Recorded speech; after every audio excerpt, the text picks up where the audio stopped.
ধরুন খামেনেইকে মেরে দিয়েছে আমেরিকা, খুব ভালো কথা, কিন্তু তারপরেও যারা যারা মানে মোটামুটি ওখানে প্রধান ছিলেন, যারা দায়িত্বে ছিলেন, সবাইকে নাকি আমেরিকা মেরে দিচ্ছে পর পর পর পর। কেউ মোটামুটি একদিনের বেশি ক্ষমতায় থাকার জায়গায় থাকছেন না। তাহলে কে ইরানকে পরিচালনা করছে বলুন তো? দেখবেন সিনেমাগুলোয় একটা কিছু কিছু জিনিস থাকে, সিন থাকে, হয়তো মোটামুটি শেষ দিকটা আর কি, নায়কের সাথে যখন ভিলেনের ডাইরেক্ট হাতাহাতিটা হয় আর কি, একটা সময় দেখা যাবে ভিলেনও মারছে, নায়কও টলতে টলতে উঠে সেও মারছে, আবার ভিলেন মারছে, আবার নায়ক মারছে।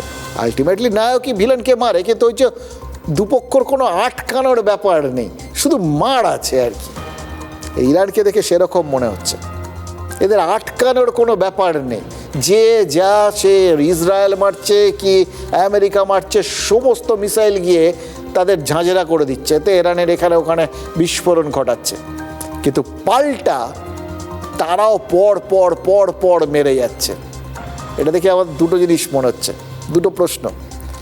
এক, ইরানের পেছন থেকে ইরানকে চালাচ্ছেটাকে এই মুহূর্তে কে? এইভাবে একটা দেশ যারা এরকম দুপাশ থেকে আক্রমণে বিধ্বস্ত হয়ে যাচ্ছে, সেই দেশটাকে পাল্টা মারার জন্য, এবং সেই মাঠটা কিন্তু প্রতিপক্ষের শিরদাঁড়া দিয়ে ঠান্ডা স্রোত নামিয়ে দিচ্ছে। কেউ এখন অবধি বুঝে উঠতে পারছেন না যে ঠিক কত মিসাইল আছে ইরানের কাছে।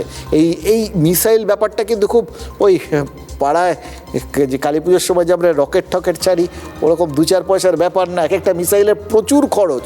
সেরকম গাদা গাদা মিসাইল, গাদা গাদা ড্রোন, যে গোটা আরব দুনিয়া জুড়ে, এবং সচরাচর যেটা ওই যুদ্ধের যেটা ওয়ার বুক, তাতে যেটা বলা হয় যে একসঙ্গে শক্তিশালী প্রতিপক্ষর বিরুদ্ধে অসংখ্য ফ্রন্ট খুলতে নেই। ইরানও সমস্ত ধারই ধারছে না, সব নিয়মকে গুলি মেরে চারপাশে মিসাইল মেরে যাচ্ছে।